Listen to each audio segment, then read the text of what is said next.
నితీష్ కుమార్ రెడ్డి ఈ పేరే సంచలనం.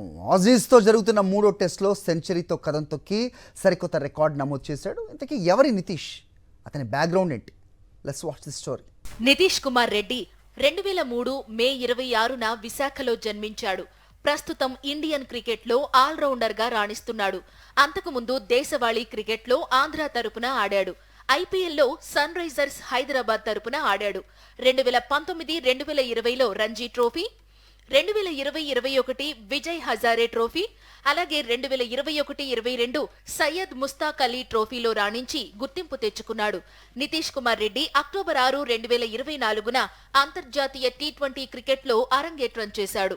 ఇక ఇదే ఏడాది నవంబర్ 22న బోర్డర్ గవాస్కర్ ట్రోఫీతో టెస్ట్ క్రికెట్లో అడుగుపెట్టాడు. తాజాగా మెల్బోర్న్ టెస్ట్లో కెరీర్లో తొలి సెంచరీని సాధించాడు. 2023 ఇండియన్ ప్రీమియర్ లీగ్ వేలంలో నితీష్ ను సన్ రైజర్స్ హైదరాబాద్ 20 లక్షలకు దక్కించుకుంది. 2024 సీజన్లో ఐపీఎల్లో అద్భుతమైన ప్రదర్శన చేశాడు. అంతేకాదు ఈ ఏడాది Nitish emerging player of the year అవార్డును కూడా అందుకున్నాడు.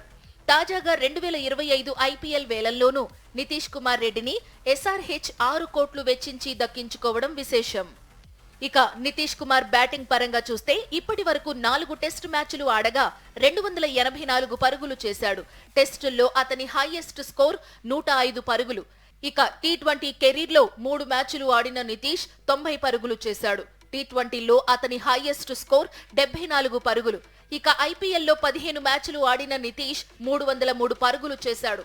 ఐపీఎల్లో నితీష్ హైయెస్ట్ స్కోర్ 74 పరుగులు. ఇక నితీష్ కుమార్ బౌలింగ్ ఫిగర్స్ చూస్తే 4 టెస్ట్ మ్యాచ్ల్లో 144 పరుగులు ఇచ్చి 3 వికెట్లు తీశారు. అదే విధంగా 3 టీ20 మ్యాచ్ల్లో 71 పరుగులు ఇచ్చి 3 వికెట్లు పడగొట్టాడు.